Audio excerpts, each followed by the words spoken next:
Meus amores, vamos falar agora sobre o Julho Laranja. O mês de julho iniciou com muito frio, a gente sabe disso, né? Mas, além disso, o mês também chega com a campanha Julho Laranja. E o objetivo dessa campanha é alertar toda a população sobre a importância da avaliação precoce do desenvolvimento dentário e facial das crianças. Os pais devem entender a necessidade de procurar um ortodontista quando a criança tem aproximadamente 5 anos, período que inicia a troca dos primeiros dentes. Eu convidei a Paula Outramari, que é ortodontista e também professora da Unopar, para falar sobre esse assunto com a gente. Boa tarde, Paula, tudo bem? Boa tarde, Fernanda. Tudo bem? Bem, graças a Deus, um prazer te receber, viu? Eu agradeço o convite, viu? Ô Paula, antigamente, quando a gente pensava em aparelho ortodôntico, a gente já imaginava uma criança de 12, 13 anos colocando, né? E hoje em dia isso mudou muito, né? Sim, antes a gente imaginava a ortodontia na adolescência, né, Fernanda? E justamente como você disse, né, essa campanha do Julho Laranja, ela vem com o slogan cuidados precoces, sorrisos para toda a vida.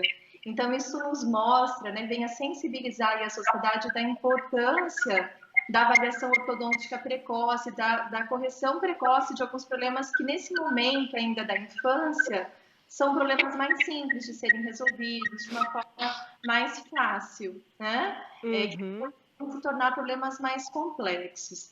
Então, como você estava falando no início, né, a gente tem uma oportunidade, uma fase bem oportuna para tratamento, que é por volta dos 5, 6 anos de idade, né, para os pais um sinal é a troca, né, o primeiro dentinho de leite, né, como as pessoas chamam, os dentes descidos, quando acontece a primeira troca, o primeiro dentinho cai, seria o momento mais oportuno para uma primeira avaliação ortodôntica.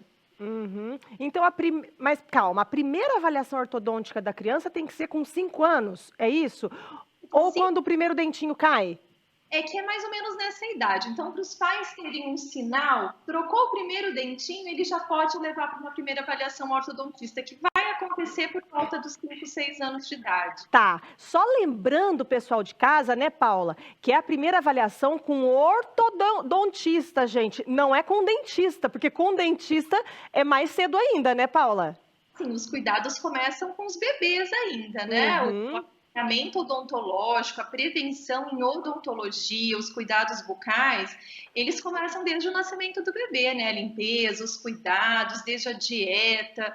Então, isso começa muito cedo. A gente está falando especificamente dos problemas ortodônticos, do desenvolvimento dos dentes e da oclusão, o crescimento crâniofacial da criança, né? Que nesse momento a gente tem uma janela de oportunidade que começa aí por volta dos 5, 6 anos. Então, nessa fase de dentadura mista, que a gente chama, que a criança tem um pouco de dentes descidos, né, ou dentes de leite, um pouco de dentes, alguns dentes permanentes, nessa fase de transição, seria um momento, assim, uma janela de oportunidade para o tratamento de inúmeras alterações que, com pequenas intervenções, podem ser corrigidas facilmente, né? Com certeza. E pode evitar complexos. Pode evitar até uma deformidade facial, né, Paula, num futuro, uma criança que fique aí sofrendo bullying ou com vergonha, com uma autoestima muito baixa, por conta de um problema que daria para resolver lá atrás, não é verdade? Exatamente. Então, assim, quando a gente pensa nessa intervenção precoce, Fernanda, a gente pensa no bem-estar da criança de uma forma geral. Então, isso vai envolver, né, esses cuidados, esse tratamento precoce, ele vai envolver questões funcionais, né? Então, a criança que tem uma boa oclusão, ela vai mastigar bem, ela vai se alimentar melhor. É claro, estética também, né? Aí, de repente, essas questões do bullying, né? Que hoje as escolas se voltam tanto para esse cuidado, né? Então, a parte estética está envolvida e oferece para a criança, claro, uma autoestima melhor, né? Melhorando toda essa qualidade de vida da criança, que é muito importante. A gente faz, Fernanda, esse trabalho já há muito tempo na Unopar, na Odonto, esse tratamento, essa interceptação precoce, né? Na clínica integrada infantil, então nós temos profissionais odontopediatras e ortodontistas com esse olhar assim multidisciplinar para a criança, que é o que a gente recomenda. Que bacana. Vamos falar um pouquinho do objetivo dessa campanha, Paula, do Julho Laranja. Quais são as ações que serão feitas em virtude dessa campanha? Então, de uma forma geral, o nosso grande empenho é de sensibilizar os pais, para que eles Uhum. fiquem atentos, né, não deixem passar essa janela de oportunidade de tratamento, que é a dentadura mista, que vai começar por volta dos 5, 6 anos de idade, né, depois se estende até por volta de 12 anos, que é a adolescência, mas ao longo desse período todo da dentadura mista é aquele momento maior de nós estarmos intervindo, fazendo os cuidados ortodônticos precoces. E, enfim, de uma forma geral, na saúde pública, né, nós não temos a participação do ortodontista nos centros de saúde, então tentar também mobilizar aí, né, a sociedade, mostrando a importância do ortodontista integrar essa equipe de tratamento. Uhum. Ô, Paula, hoje a gente vê muitas crianças, eu já vi inclusive, com aqueles aparelhos que vêm para fora do rosto, assim. Como é que você vai fazer com que essa criança use esse aparelho, né, que vá para a escola? Qual que é o trabalho de vocês, ortodontistas? Eu queria saber, assim, se tem um trabalho psicológico junto para a Sim. criança usar e saber que aquilo vai ser bom para ela, apesar de ser uma coisa estranha. Uhum. Existem alguns aparelhos, né, que são esses aparelhos extrabucais, que têm um apoio fora da face. Então, eles têm indicações específicas, precisas. Geralmente é quando a criança tem alguma alteração das bases ósseas, da parte esquelética, né, dos ossos mesmo, do perfil.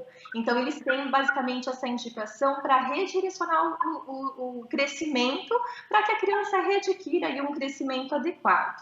Né? Então, é claro, né, um aparelho usado fora, externo, né? Então, a gente primeiro conversa com os pais, faz uma abordagem para os pais, explica a importância, explica como é o aparelho, de preferência em separado. Depois a gente, já para o pai já entender a importância, tem aquele susto, né, inicial de, nossa, será que meu filho vai usar? Tudo isso, toda essa sua, como você relata a sua preocupação. E aí depois, quando o pai já entendeu a importância, já entendeu como vai ser usado, aí a gente coloca para a criança, né?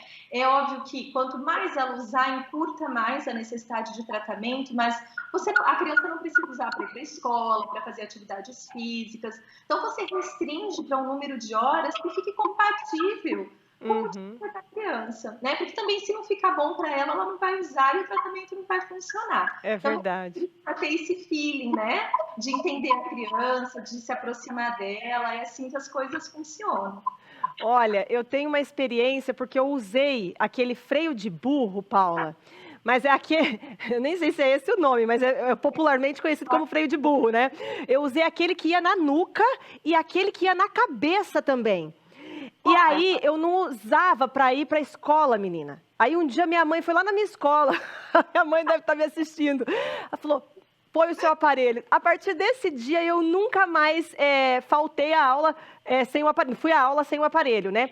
E foi a questão de 2 ou 3 meses eu já não precisava mais usar. Então, assim, se usar direitinho, né, os pais têm que ter essa consciência e, de certa forma, a criança também, né, que se usar direitinho é rápido, daqui a pouco vai estar sem o aparelho já.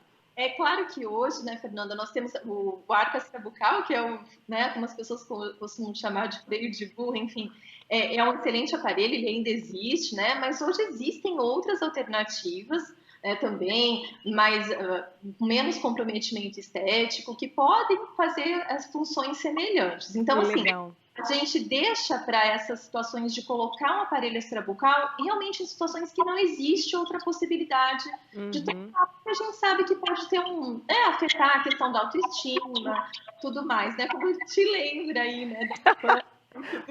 Foi um trauma na minha vida, viu, Paula? A odontologia está muito moderna hoje, a ortopedia também, existem muitas outras alternativas de tratamento e várias opções que, assim, a gente procura olhar para o paciente de uma forma individualizada. Legal.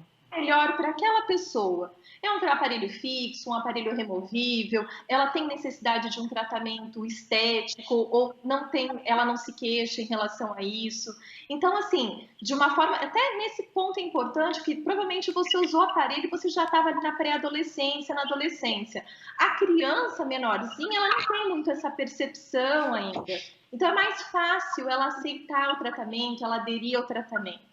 Então, eu acho assim, é importante a gente sempre pensar que prevenção é simplificação. Quando a Com gente certeza. previne, quando a gente começa a tratar cedo, né, é sempre o custo-benefício, em todos os sentidos, vai ser melhor. Paula, muito obrigada pela sua participação, viu? Obrigada mesmo. Um beijo para você, querida. Beijo. Tchau, tchau.